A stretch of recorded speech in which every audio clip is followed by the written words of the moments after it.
అందరికీ శనార్థులు బాగేనా మరిగా చలో ఇక మరి మీ నర్సయ్య తాత పేపర్ల జాతకంలో ఇవాళ అసలైన జాతకాన్ని ఏం చెప్పబోతుండు అనేది ఎదురు చూస్తూ ఉన్నారు.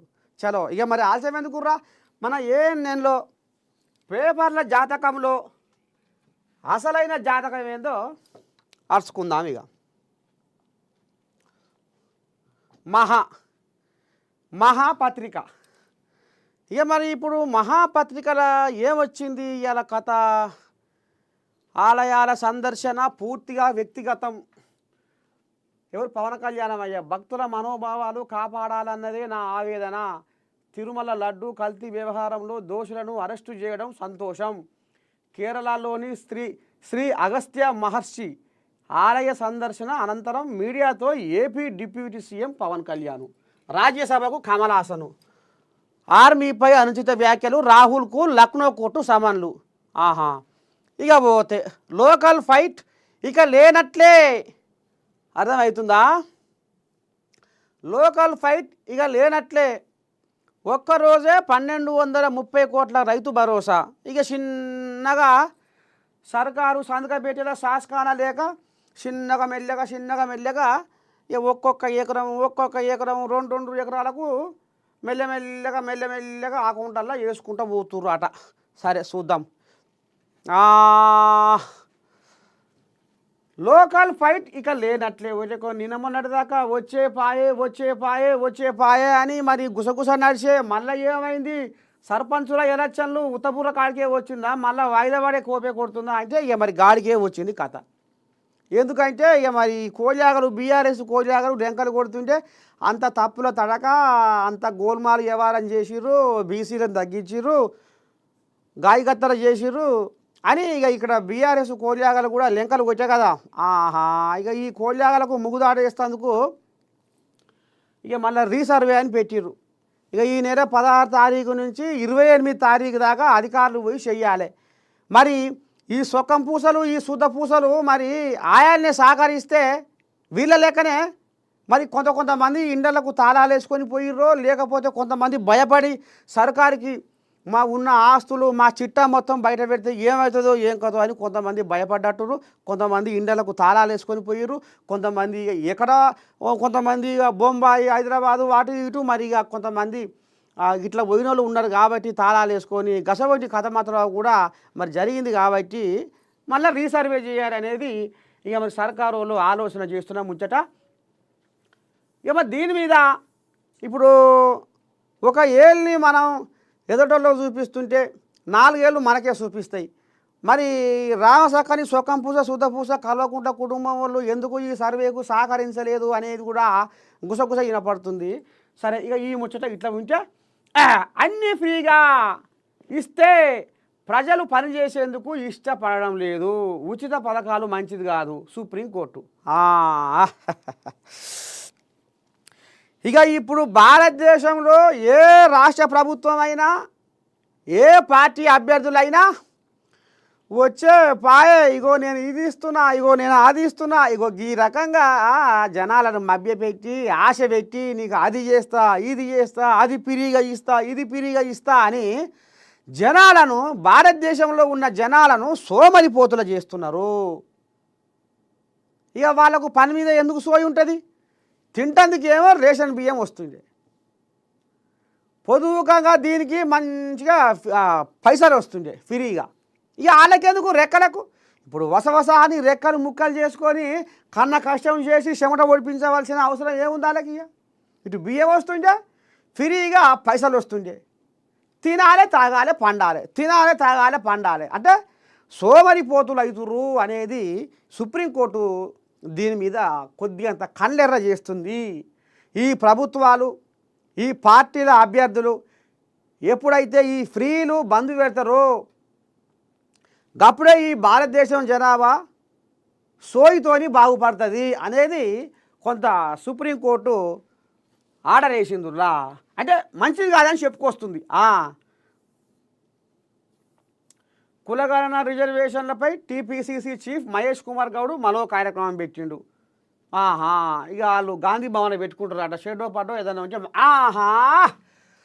ఓహో సచివాలయంలో నిర్మాణ లోపాలు 6వ అంతస్తులో కూలిన డోమ్ కింద గోడ Ramagundam market committee chairman car పగ్గం పాడైపోయిందట. సచివాలయంకి వెళ్తుర్రా అయితే హెల్మెట్ ధరించి వెళ్ళండి అంటూ సోషల్ మీడియాలో సెట్ అయ్యారు. వాహమ్మో నీ దండం పెడితిరా నాయనో పుసుక్కున సచివాలయం పోతిరో ఇక మీ పని గోవిందో వస్తారా లేకపోతే అక్కడనే దెబ్బలు లేకించుకొని ఇక మరి దవాఖానలో వంతరా అగో గాడికి వచ్చింది కథ. ఇప్పుడు అందులో పనిచేసే సర్కారు అధికారులకు కూడా గుండె లట లట లట లట లట అంటుందట. నిన్నటి సంది చల్ల జంటలు కారుతున్నాయి అట. ఇక మరి 1500 కోట్లతోటి ప్రజల సొమ్ముతోటి 1500 కోట్లతోటి సచివాలయాన్ని కట్టిండు. ఎవరు ఇక ఆనాడు ఆయన ఉండే కదా పెద్ద మనిషి నినమన పోతిగా ఆయన కాడికి ఆయన కేసీరావు అయ్యా. మరి దీని నాణ్యత అధికారులతోని పరీక్షలు చేయించుకుంటా ఈ బిల్డింగు ఈ భవనం కడితే కొద్ది గొప్ప ఎక్కడ ఏమవుతుంది ఎక్కడ ఏమన్నా ఇదవుతుందా ఏమన్నా ఖరాబ్ అయ్యే కోపు కొడుతుందా అనేది మనకు అర్థం అవ్వు. అయితే ఇక మీకు ఇప్పుడు చెప్పాలి.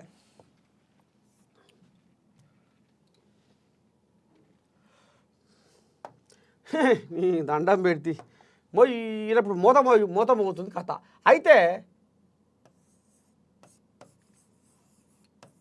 సచివాలయం దీని ఖర్చు ఎంత 1500 కోట్లు పెట్టిండు.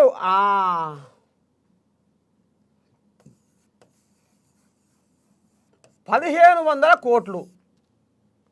అయితే మరి ఈ సచివాలయం కడుతుంటేనే పక్కపొంటి పిల్లర్లు కూడా పర్యలు పడుతున్నాయి ఆట. కడుతుంటేనే మళ్ళా పిల్లర్లు పర్యలు పడుతుంటే మరి ఈ పర్యలు పడుతున్నాయి ఈ తొర్రలు పడుతున్నాయి. ఆడ కాళేశ్వరం కంటే ఆ మేడిగడ్డ అది పర్యే తొర్రే. ఆ త్వరలో పోయి ఒక సంసారం చేయొచ్చు నాసుని ముసలోళ్ళు. ఇక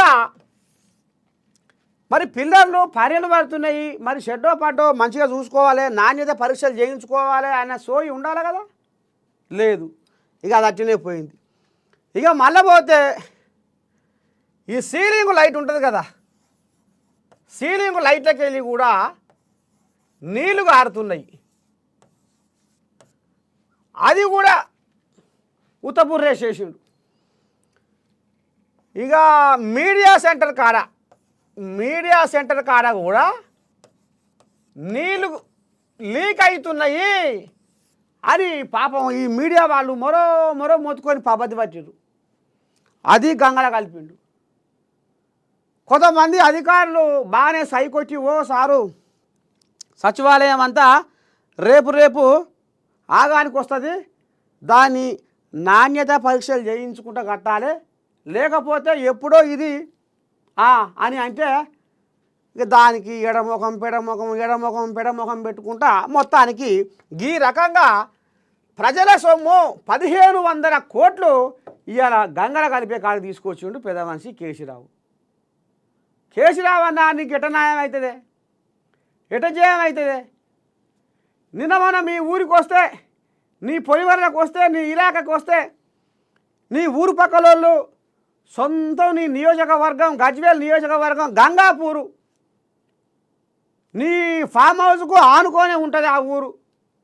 గంగాపూరు ఊళ్ళే వరదరాజుల గుడి కూలగొట్టి పాడి చేస్తేవి మళ్ళీ అటంకల ఓదలేవైతివి మళ్ళీ వాళ్ళు వచ్చి అడిగితే మాకే పైసలు కరువు అయినాయి స్వయాన శోభాకే అంటుంది మాకే పైసలు కరువు అయినాయి మా సంవత్సరమే వెళ్తలేదని పాపం ఆ రైతులతో అంటే ఆ రైతులు ఇవాళ నెనుకు వాళ్ళ బాధ వాళ్ళ గోస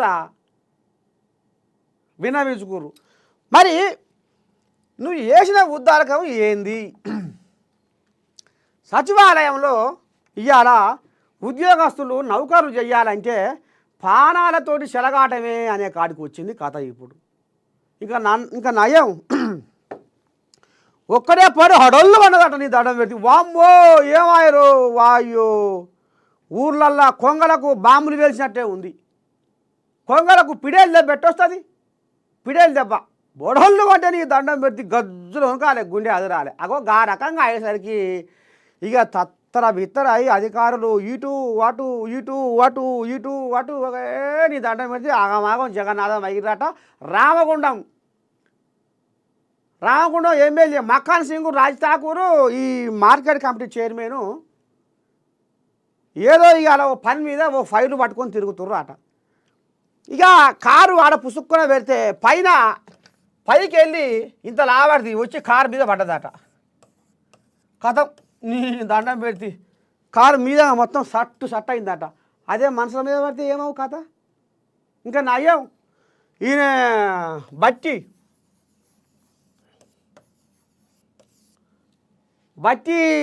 సార్కు ముహూర్తం మంచి గట్టిగానే ఉంది. నిన్న ఏదో ఇంకా బయట పెట్టిండట కథ.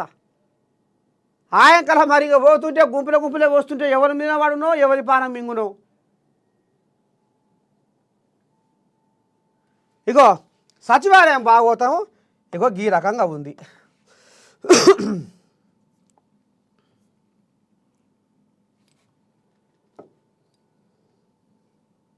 గిన్నె మంచిది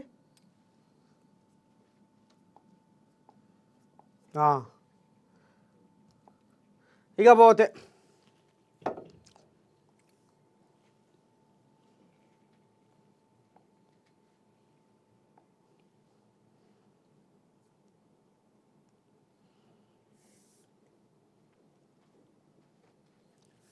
ఇంకేముంది.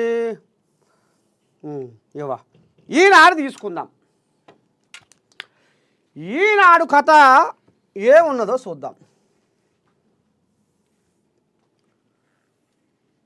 బీసీ రిజర్వేషన్లకు చట్టబద్ధత కల్పిస్తాం, ఉచితాలు ఇస్తే ప్రజలు పనిచేయడానికి ఇష్టపడతలేరు అంతే. ఇది చెప్పుకున్నాం ఇప్పుడు. బీసీ రిజర్వేషన్లకు చట్టబద్ధత కల్పిస్తాం, 42% కోసం శాసనసభ బడ్జెట్ సమావేశాల్లో బిల్లు, కేంద్రానికి నివేదిక పైకి పంపిర్రట. చూడాలి.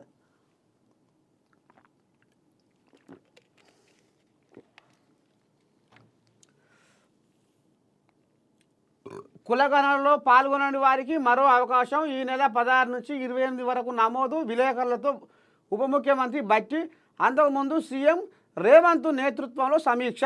అయితే ఈ కోలేగాలు బదులుకుంటున్నాయి. ఎట్లా చేద్దాం, ఏంది ఏం కదా.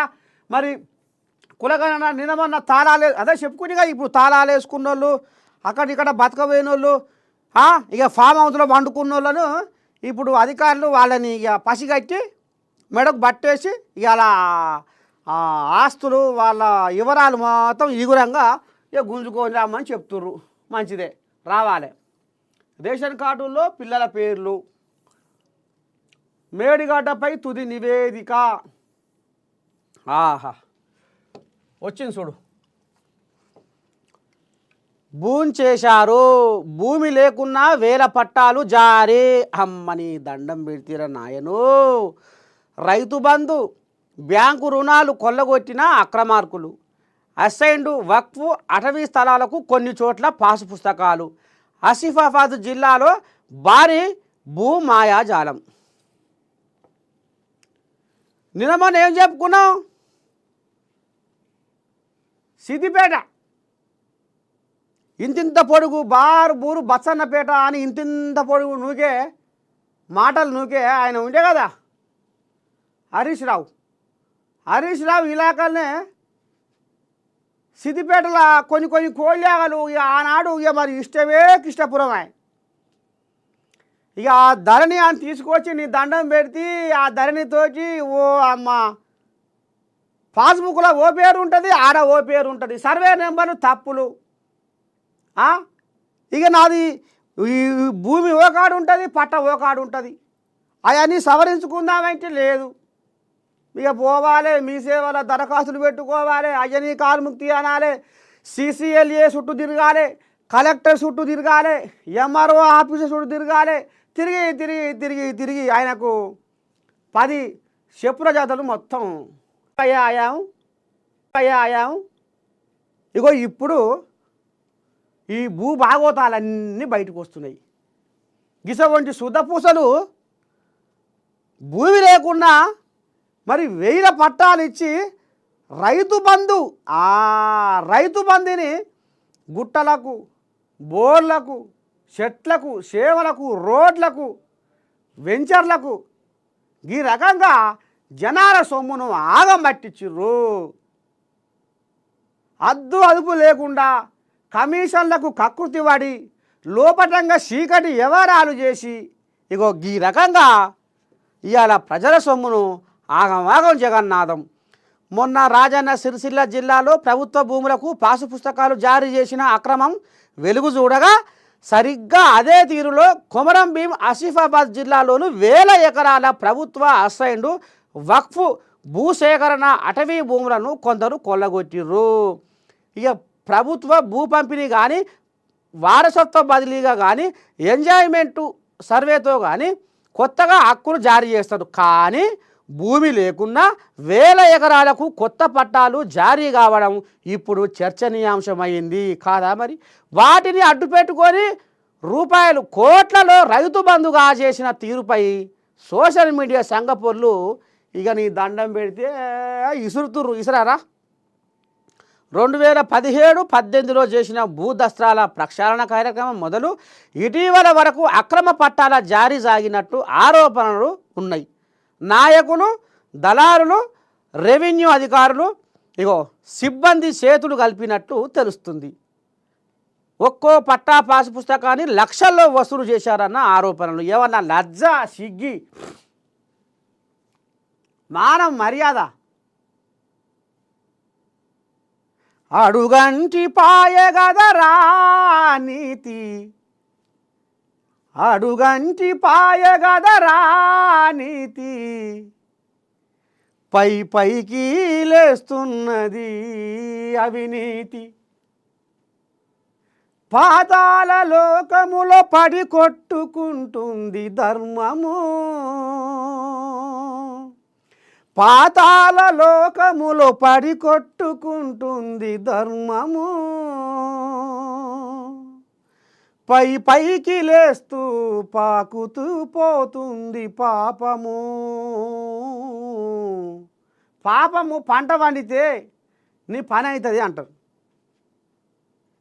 పాపము ఎప్పుడు పంట పండుతుంది అంటే కాలం నిర్ణయిస్తుంది.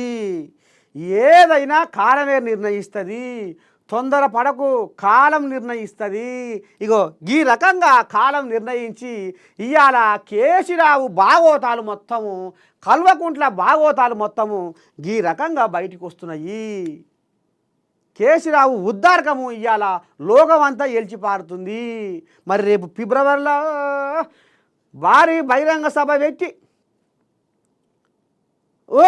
మేము సర్కార్ని ధూమ్ధామ్గా ఊరు బచ్చన పేటగా మేము చేస్తే ఇసుకపోయి బచ్చన పండు వానేది ఇవాళ సర్కారులు ఏం చేస్తుర్రు అని బాగానే అరుచుకుంటారు. సరే, సర్కారును నిలదీయాలి, అడుగాలి.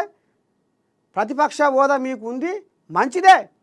జనాలకు మేలు చేయమని సర్కారును నిలదీయడంలో తప్పేం లేదు. కానీ మీరు చేసిన ఉద్దారకము, మీరు చేసిన పాపము ఇవాళ మీకు శాపంగా మారింది. కాబట్టే జనాలు మిమ్మల్ని కడకు నూకిర్రు. ఇంకా మీ భాగవతాలు ఇంకెన్ని ఉన్నాయి? ఇప్పుడు గిసోని భాగవతాలు కూడా ఇప్పుడు జనాలకు అర్థం కావాలి కదా. ఆనాడు బీఆర్ఎస్ హయాంలో ఏం ఉద్దారకం చేసిర్రు అనేది మరి తేడతెల్లం కావాలి కదా.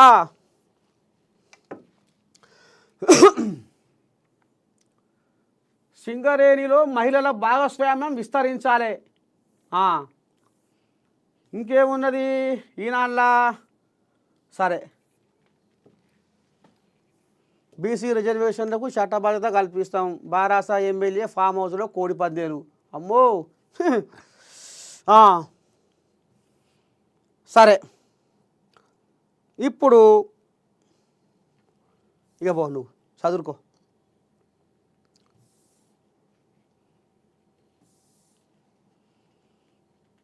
సాక్షి వచ్చింది. సాక్షిలో ఏమున్నది? స్థానికం ఇప్పట్లో లేనట్టే. అదే సర్పంచుల ఎలక్షన్లే. సర్పంచుల ఎలక్షన్లు ఇప్పట్లో ఉండయి. అవి రాంగ పోంగా ఇక నువ్వు బట్ట నేను బట్ట ఇక మరి రేపు పోరగాళ్ళకు పరీక్షలు కూడా కావాలన్నాయి. ఈ మధ్యన మళ్ళీ కులగణన మళ్ళీ రీసర్వే కావాలన్నాయి. పోరగాళ్ళ పరీక్షలు అయిపోవాలన్నాయి. ఎందుకంటే మరి పంతుల్లో అలా కావాలి కాయాలి కదా. మరి వీళ్ళు లేకపోతే అలా కావాలి ఎవరు ఉంటారు? మళ్ళీ అంత గందరగోళం కాదు. అందుకనే ఇక ఇది ఆనకాలంలోనే అయ్యే కోపు కొడుతుంది. రేషన్ పరేషాన్. మీ సేవల్లో రేషన్ కార్డుల దరఖాస్తుల్లో దోపిడీ. సర్కారు నిర్దేశించిన రుసుము 45, నిర్వాహకులు వసూలు చేస్తుంది 150. డబ్బు దరఖాస్తు తీసుకున్న రసీదు ఇవ్వని తీరు. ఇగో గిట్ల తయారయ్యారు. సర్కారు 45 రూపాయలు పెట్టి మీరు మీ సేవలల్లో ఇది నిరంతర ప్రక్రియ. మీరు ఎప్పుడు పోయినా మీ సేవలలో అప్లై చేసుకొని మేము అర్హులు ఎవరో గాళ్లకు మేము రేషన్ కార్డులు ఇస్తాం అనేది మరి సర్కారు చెప్పక తిరుగుతుంటే నడువంగా బోకర్ కోళ్ళాగని ఇగో ఈ రకంగా తయారైనాయి. మరి సర్కారు వాళ్ళు దీని మీద జర్రంత సోయి పెట్టాలి.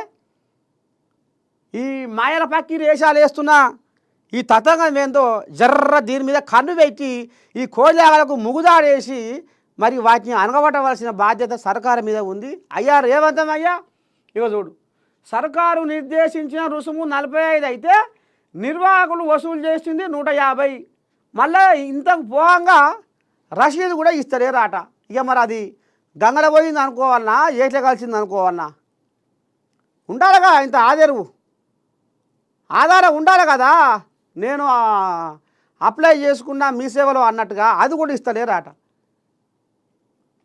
45 ఏడా 150 ఏడా అంటే ఎంత మింగుతారు? 105 రూపాయలు లొట్టలేసుకుంటారు. దీని మీద సర్కారు దృష్టి పెట్టాలి. పాపం రెక్కలు ముక్కలు చేసుకునే ఈ కూలితరులకు ఎవరైతే అర్హులు ఉన్నారో వాళ్ళు సర్కారు పథకాలకు మరి దూరం అయిపోతున్నారు. కాబట్టి సంక్షేమ పథకాలను వాళ్ళ గడప దొక్కియాలి. కాబట్టి ఆ బాధ్యత సర్కారు మీద ఉందని మీ నరసయ్య తాత పదే గుర్తు చేస్తుండు. మరి సీఎం రేవంతం అయ్య దీని మీద కన్ను పెట్టాలి, చెడ్డో పడ్డో సాయం చేయాలనేది మనస్ఫూర్తిగా నేను కోరుకుంటుంది. 2 కోట్ల మంది మహాస్నానం ఈ కుంభమేళ. పాపాలు పాడైపోను ఇంతమంది చేసిర్రా. పాపాలు అనేది కాదు, పోతే మంచుకుంటుందో ఏమో. ఆడికి పోతేనేమో పాపాలు. పొద్దున లేస్తే నీ దండం పెడితే పుచ్చడు అబద్ధాలాయ మనిషి. పరమాత్మను కొలిచి పచ్చి అబద్ధాలు ఆడుతూ ఉంటావురా. అంతరాత్మను అనిచి పూటకో మాట మారుస్తూ ఉంటావురా. కోరికల కోరల్లో సత్యానికే సమాధి కడుతూ ఉంటావురా. అద్దు దప్పితే నీ సుద్దులేంచెను జనము, వద్దురావో మనిషి ఓర్వలేని తనము. పరమాత్మను కొలుస్తాడు పొద్దుగా లేచి, కానీ ఆడు రోజు పచ్చి అబద్ధాలే ఆడతాడు. ఓ దేవుడా, నేను నిజాయితీగా నీతిగా ఉన్నా, ఎటువంటి అక్రమదారుల్లో పోతలేను, మంది కొంపలు ముంచలేను, నేను పుణ్యాత్ముని, నేను ధర్మాత్ముని, పుసుక్కున నేను మర్చిపోయి ఏమైనా చేసిన పాపాలు ఉంటే తొలగించు తండ్రి. ఈ రకంగా ఇక ఈ మహాకుంభమేళ పోతే పాపాలు మొత్తం మనం చేసిన పాపాలన్నీ గంగలో కలిసిపోతాయి అనేది ఉంది. కాబట్టి మరి 2 కోట్ల మంది మహాస్నానం. మహాకుంభమేళాలో మాఘ పూర్ణిమను పురస్కరించుకొని బుధవారం సాయంత్రం 6 గంటల సమయానికి 2 కోట్ల మంది పుణ్యస్నానాలు చేసిర్రు.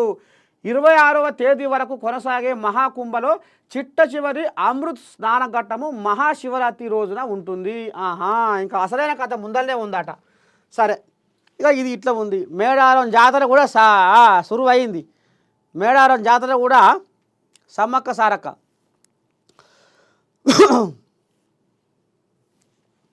ఇంకేముంది?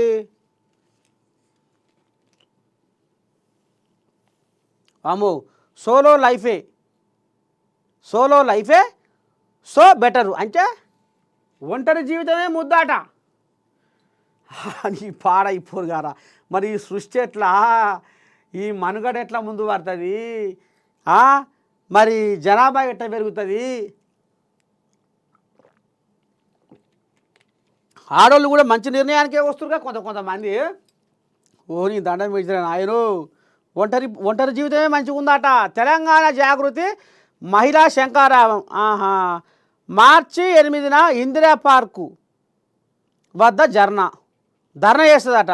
అమ్మో, ఇక ఆడవాళ్ళని ముంగటేసుకుంటుంది మా అమ్మ. కొద్ది రోజులేమో బతుకమ్మని ముంగటేసుకుంది. ఓ మేము చేస్తున్నాం బతుకమ్మ. బతుకమ్మ ఎవరికి తెలియదా? బతుకమ్మ ఆడని వాళ్ళు ఎవరు, తెలవని వాళ్ళు ఎవరు తెలంగాణలో. ఇక బతుకమ్మ పేరట నీ దండం పెడితే ఇక అయ్యా పైసలు ఇస్తాబోయిండు. ఇక బతుకమ్మలు వేరుసాబోయింది, ఊరూరా తిరిగి మూత మోగిచ్చింది. బతుకమ్మ అంటే ఇప్పుడు తెలంగాణ బతుకమ్మ నేనే అని చెప్పతిరుతుంది బయట దేశంలో. ఇక ఈ తల్లి మార్చి 8న ఇందిరా పార్కు వద్ద ధర్నా చేస్తుందట. ఏం ముచ్చట ముంగటేసుకుందంటే, ఇప్పుడు సర్కారు వాళ్ళు మహిళలకు 2500 చొప్పున ఇస్తామన్నారు, ఇస్తలేరు. 14 నెలలు అయ్యింది. అయితే ఒక్కో మహిళకు రేవంత్ ప్రభుత్వము 35,000 బాకీ ఉన్నది అని చెప్పుకొస్తుంది సక్కన్ తల్లి. సరే, సర్కారులు 2500 ఇస్తామన్న ముచ్చట వాస్తవమే, ఇయ్యాలే కూడా. మరి నీ అయ్య చేసిపోయిన పువ్వే కదా. నీ అయ్య లక్షల కోట్లు తెలంగాణ జనాల నెత్తిన దరిద్రాన్ని కూర్చోబెట్టిపోయిండు. ఏం ఉద్దారకం చేసిండు నీ అయ్యా? 10 ఏళ్ళు రాజ్యమేలి, ఇంకా ఎన్ని హామీలు తుంగర దొక్కిండు. నీ అయ్యా ఒక్క మాట ఏమన్నా అంటే అన్నీ పోని, బాధకాని మాటలు పోని. రిక్షా దొక్కేవాని కొడుకు ఎమ్మెల్యే కొడుకు ఒకటే బల్లె చదవాలి అని చెప్పుకొచ్చిండు. నిజమా కాదా? అనడా లేదా కేసీరావయ్య? మరి ఎటువాయినామో ఇట్లా చెప్పుకుంటూ పోతే బొచ్చడు ఉన్నాయి. నిరుద్యోగ భృతి కాంచి మొదలు పెడితే ఆరోగ్యశ్రీ దాకా బొచ్చడు ఉన్నాయి. ఇప్పుడు ఆ కొలుపు 7 రోజులు ఇప్పుడు ఈ ANNలో చెప్పినా ఓడువని పరిస్థితి. ఇప్పుడు నేనేమంటున్నా, ఆడోళ్లకు 2500 ఇవ్వాలి, సర్కారు కూడా ఇచ్చి తీరాలి. సరే, కాకపోతే సర్కారు సంతకపేటలో సంస్కారం లేదు కాబట్టి నిమ్మలంగా ఇస్తాము, మేము ఆడి తప్పము పలికి బొంకము ఇస్తామనేది వాళ్ళు చెప్తుర్రు. 35,000 బాకీ ఉన్నావు. ఇవాళ మా అయ్యంలో 10 ఏళ్ళ రాజ్యంలో మేము చేస్తే ఇసుకపోయి బసరపాండు అని మమ్మల్ని మెచ్చుకున్నారు జనాలు. మరి మీ ఉద్దారకం ఏందని ఈమె క్వశ్చన్ వేస్తుంది. సరే, రేపు 2500 జనాలకు ఆడవాళ్లకు ఇస్తామన్నమాట కాంగ్రెస్ నిలబెట్టుకోవాలి అనేది కూడా మరి నేను గుర్తు చేస్తుంది. చలో,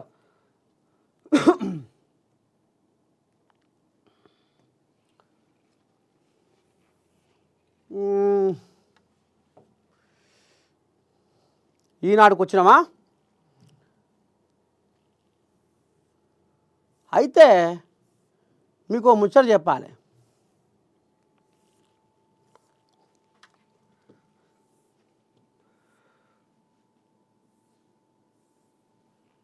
నగరాల నెత్తిన చెత్త కొండలు, కొండలు పాడైపోగారు. అదే ఇక ఈ చెత్త కొండలు. ఇక మరి జనాభా చిన్న జనాభా, ప్రకృతి సాధారణంగా కృత్రిమ మేధ. ఇప్పుడు మేధ ఏఐ. ఇప్పుడు ఏఐని మనం తీసుకుంటే కొంతమంది గాయగత్తలు అవుతారు దీని మీద.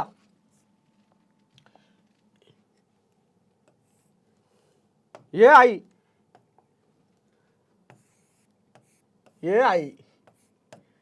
అయితే ఇప్పుడు దీని మీద చాలామంది అనుమానాలు.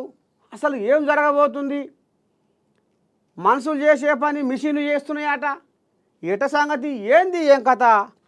ఏఐ ఆధిపత్యం కోసం ప్రపంచ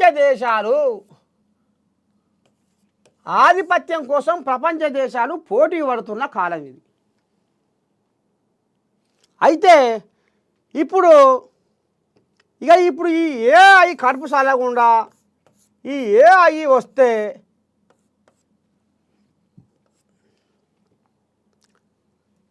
ఉద్యోగాలు ఊడిపోతాయి అనేది చర్చ. ఒక చర్చ. ఏఐ దీనితోటి కోట్ల ఉద్యోగాలు ఊడిపోతాయి అనేది ఒక చర్చ.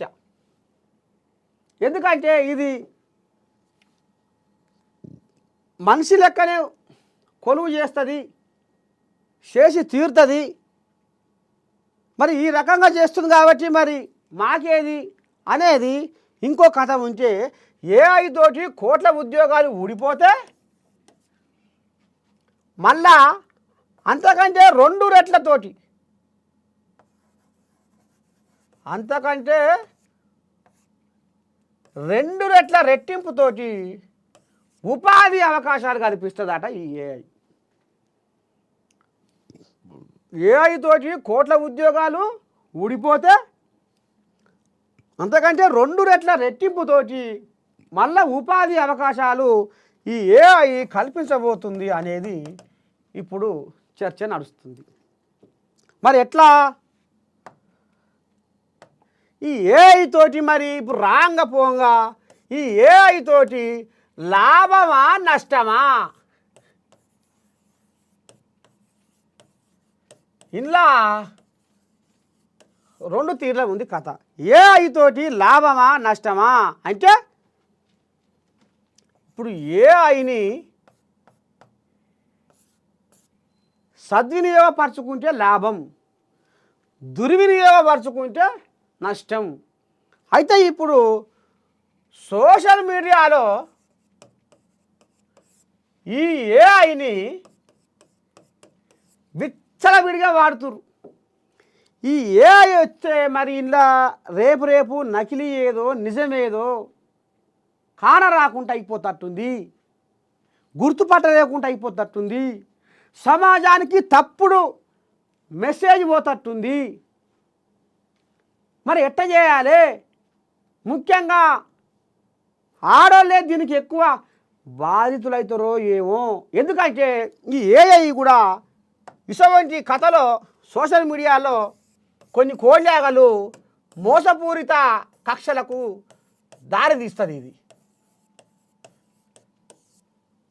ఎందుకంటే ఇంట్లో నిజమేదో మరి నకిలీ ఏదో కనిపెట్టకుండా ఉంటాం కాబట్టి, ఇప్పుడు ఉదాహరణకు మనం ఏం తీసుకుందామంటే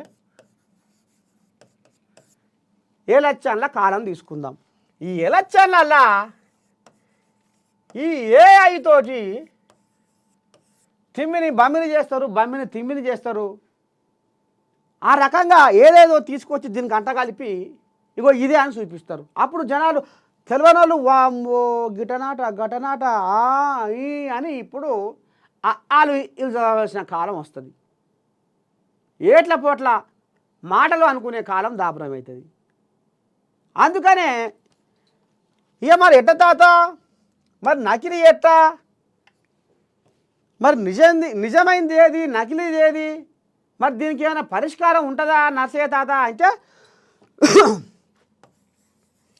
నీతి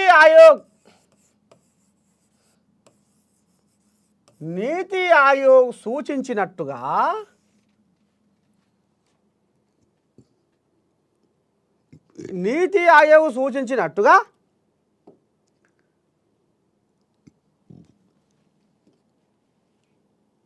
దీనికి ఒక పటిష్టమైన ఒక నియంత్రణ వ్యవస్థను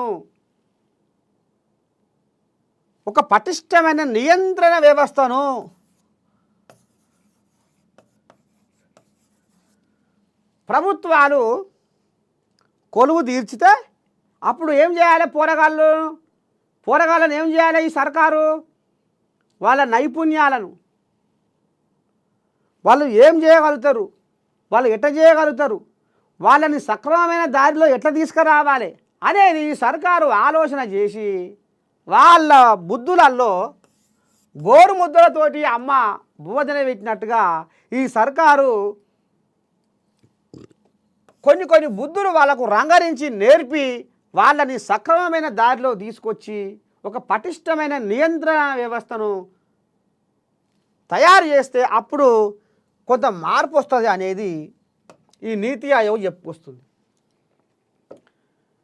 ఇక మరి నిన్న మొన్న ఈ చైనాల అదేదో తయారైందిగా డీప్సీకా ఏదో అది మొత్తం ఇప్పుడు ప్రపంచవ్యాప్తంగా అడలు కొడుతుంది. ఇక మరి ఏఐ విషయంలో ఇండియా జరంతా వెనకపాటు పట్టినట్టుంది కాబట్టి దీన్ని కూడా మనం సద్వినియోగం చేసుకోవాలి ఏఐని అనేది దీని మీద ఇప్పుడు చర్చ నడుస్తుంది. సరే, ఇక ఈ లెక్క ఇట్టబోతే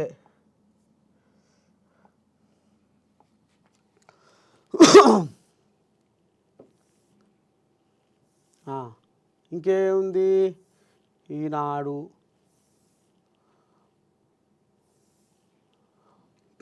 నమస్తే తెలంగాణ రజతోత్సవ సంరంభం బీఆర్ఎస్ సన్నద్ధం. అంటే ఏప్రిల్ 27 నాటికి 25వ సంవత్సరంలోకి అడుగు పెట్టబోతుంది కారు పార్టీ. పండుగ చేసుకుంటారట. బహిరంగ సభపై సమాలోచన చేసుకోవాలి, మంచిదే కదా. ఎవడన్నా వద్దంటాడా? పండుగ చేసుకుంటుంటే ఎవడన్నా వద్దంటాడా? కానీ చేతలే మంచిగా ఉండాలి అనేది జనాల ఆలోచన. సర్కారు మెడలు వంచిన బీఆర్ఎస్ కులగణన తప్పుల తడక అని మొదటి నుంచి వాదిస్తూ వచ్చిన బీఆర్ఎస్ రీసర్వేపై అసెంబ్లీలోని ఒత్తిడి ఎట్టకేలకు తలొగ్గిన రాష్ట్ర ప్రభుత్వం. అమ్మ నేను దండం పెడితే వంగదీసిరట ఇల్లే. అలా కడుపులలో ఏమి లేదుగా, వాళ్ళకు చెయ్యాలన్న ఆలోచన లేకపోతే వీళ్ళు మెడలు బట్టి వంగదీసిరట. మరి అమ్మ భలే పోరాడుతురు పో.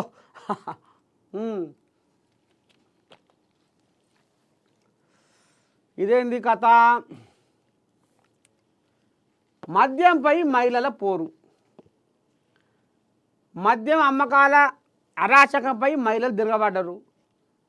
ముబ్బడి బెల్ట్ షాపుల ద్వారా మద్యం ఏరులై పారుతున్న నేపథ్యంలో నల్గొండ జిల్లా చిట్యాల మండలం ఏపూరు మహిళలు పోరాటానికి దిగారు. గ్రామంలో మద్యం నిషేధిస్తున్నామని అమ్మితే 1,00,000, తాగితే 20,000 జరిమానా విధిస్తామని హెచ్చరించారు. అయితే మంచిదే, తాగుడుతోటి సంసారాలు సత్యనాశ అయిపోతున్నాయి ఊర్లలో. ఇక్కడ మీరు గమనించవలసిన ఒక విషయం ఏంటంటే, ఇవాళ నేను మీకు ఏం చెప్పబోతుందంటే, సరే నల్గొండ జిల్లా చిట్యాల మండలం ఏపూర్లే తాగితే 1,00,000, అమ్మితే 1,00,000, మందు అమ్మితే 1,00,000, తాగితే 20,000 జరిమానా విధిస్తాం అనేది మంచిగానే తీర్మానం చేసుకున్నట్టు ఈ ఊరోళ్ళు. ఇప్పుడు మనం ఇక్కడ ఏం చెప్పుకోవాలంటే,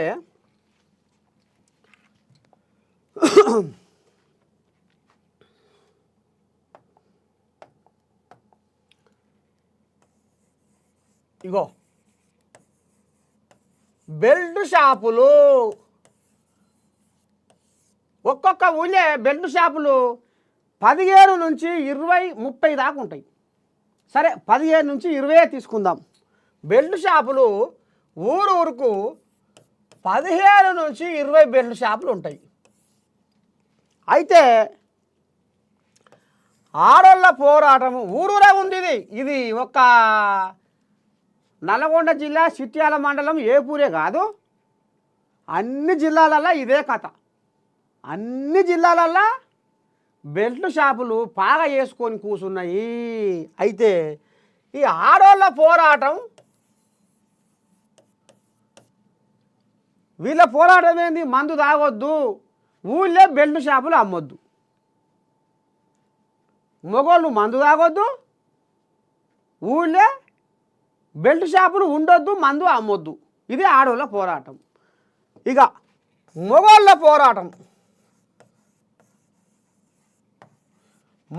పోరాటం ఏంటంటే,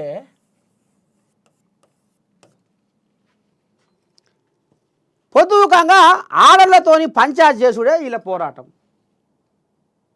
మాకు మందు ఎట్ట రాదు, మేము మందు ఎందుకు తాగొద్దు, నువ్వు పోయి ఆ బెల్ట్ షాపునికి చెప్పొచ్చినవాట, మందు షాపుని చెప్పొచ్చినవాట, నా మొగడు వస్తే మందు ఇయ్యకు అని మసర తిడుతున్నవాట. నీ అమ్మగారింటి కాడికి వెళ్ళి తెచ్చిన అదే, నేను ఎందుకు తాగొద్దు మందు, నేను అప్పు చేస్తా, ఉన్న ఎకరం అమ్ముతా.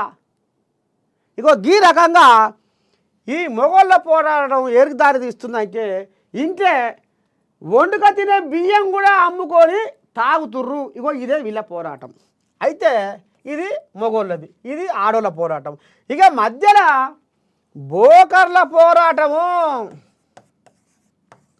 ఇది ప్రతి ఊళ్ళే, తెలంగాణలో ప్రతి జిల్లాలో ప్రతి ఊళ్ళో జరుగుతున్న పోరాటం ఇది. ఇప్పుడు బోకర్ల పోరాటం ఏంది తాత అంటే,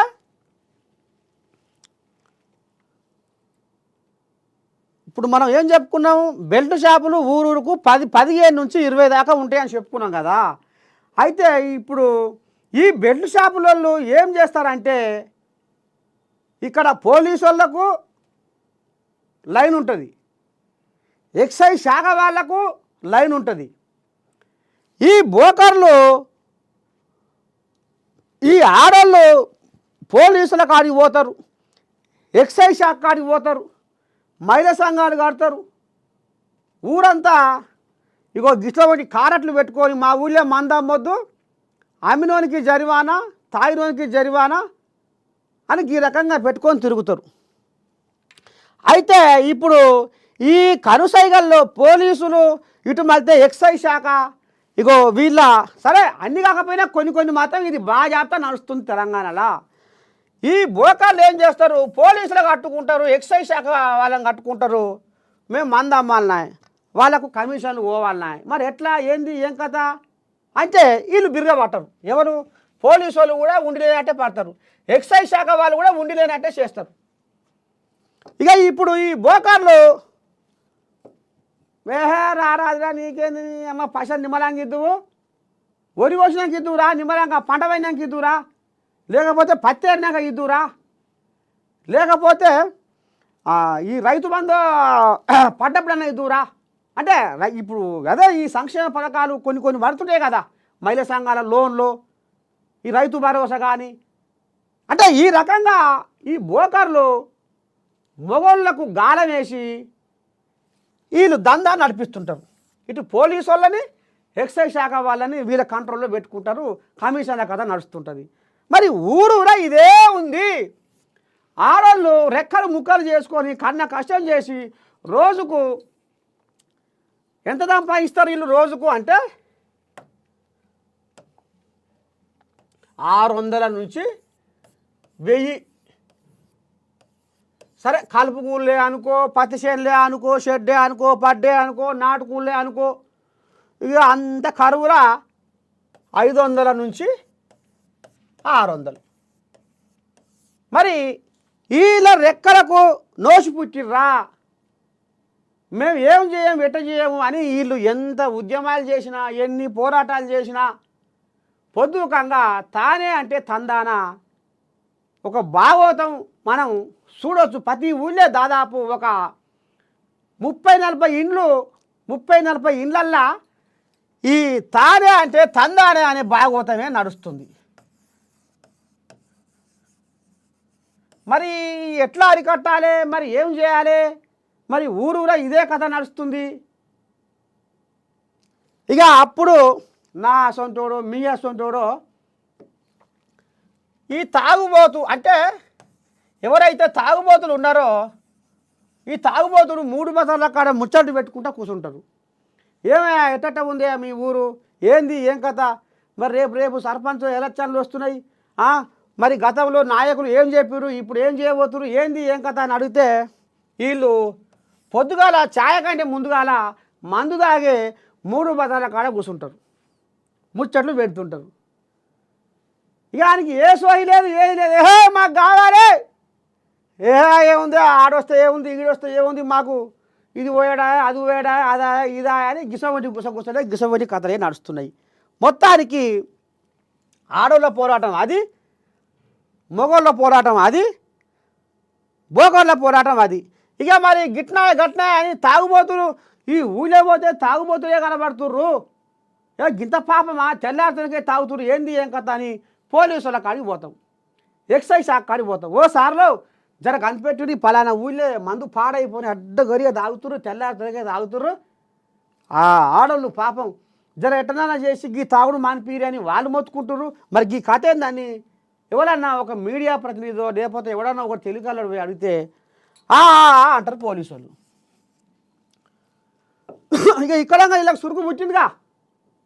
సార్ నేనైతే మీ దృష్టికి తీసుకొస్తున్నాం, మీరు మాత్రం పక్కా ఈ పలానా ఊళ్ళో మాత్రం తెల్లారితోరికే తాగుతుర్రు, పరిగడుపున తాగితే వాళ్ళ పానాలకే గండం, ఇంట్లో సంసారం కూడా డుల్లా అవుతుంది, ఆడోళ్ళు మొత్తుకుంటారు అని చెప్తే పోలీసు వాళ్ళు ఏం చేస్తారు, బిరుగా పట్టుబడతారు. అమ్మ ఇదట ఉంది కథ, ఈ తాగుడు బంద్ చేయాలరా.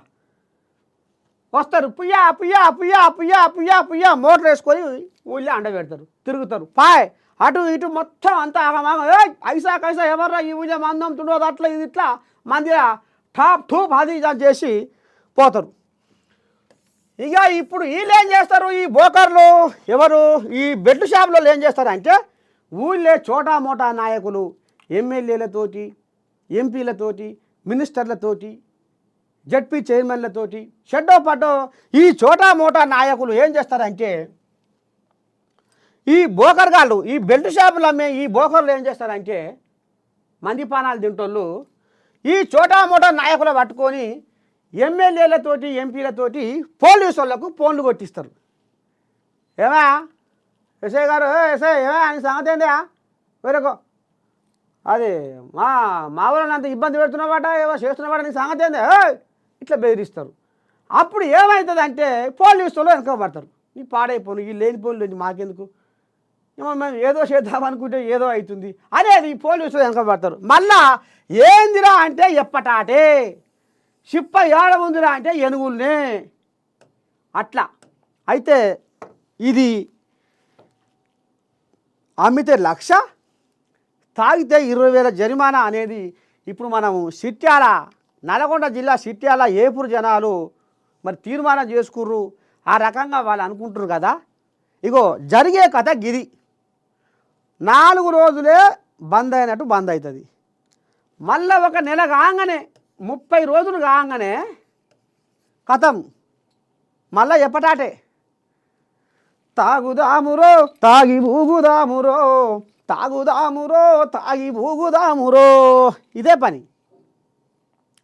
అయ్యో నీ ఇంట పీనుగల, నీ మొలతాడు దెంప, నేను చిన్నగాడ పెట్టి పెద్దగాడ దేవులాట, నీ చేతులకు నరుప్పలు మొలప, నీ చేతులకు జట్టలు పుట్ట, నేను ఇంతగానం కూలికి పోయి 4 పోయి దాచుకున్న పైకం నెల రోజుల దాకా ఈయన ఇంట పీనుగల నెల రోజుల దాకా బాగానే తాగుకుంటే ఊకున్నాడు, మారిండేమో అనుకున్నా, కానీ మళ్ళదాయి పాడవుతుండు, ఈ 4 ముండబోసి ఎండలు కూర్చోను అని ఈ రకంగా ఆడోళ్ళ పంచాదులు ఉంటున్నాయి. మరి దీని మీద ఏం ఆలోచన చేద్దాము, ఎట్ట చేద్దాము, ఏంది ఏం కథ, ఎట్లయితే ఈ బెడ్లు షాపులు బంద్ అవుతాయి, ఎట్లయితే ఊర్లు బాగుపడతాయి, ఎట్లయితే మంది పానాలు నిలబడతాయి అనేది మనం ఒక కార్యక్రమం పెట్టుకుందాము. ఆ కార్యక్రమంలో మంచి చెడు మాట్లాడుకుందాము. మరి అంతవరకు దాకా ఇక మరి మీరు షెడ్డో పడ్డో ఏదన్నా ఉంటే మా ANN న్యూస్ను సంప్రదించుర్రి. ఎందుకంటే ఒక మంచి కార్యక్రమం తీసుకుపోదాము మార్పు కోసము. చలో ఇక మరి ఇంతటితోటి పేపర్ల జాతకంలో అసలైన జాతకాన్ని మరి మీ నర్సయ్య తాత మీకు కళ్ళకు గట్టినట్టుగా చూపించిందా, చూపించలేదా? ఇక గిసవంటి ముచ్చట్లే రేపు యథార్థంగా వాస్తవాలనే మనం మాట్లాడుకుందాం, నిజాలను నిర్భయంగా బయట పెట్టుకుందాం. చూస్తూనే ఉండుర్రి ANN న్యూస్. ఉంటా శనార్థి, అందరికీ నమస్తే. రేపు పొద్దుగాల కలుసుకుందాం. ధన్యవాదాలు.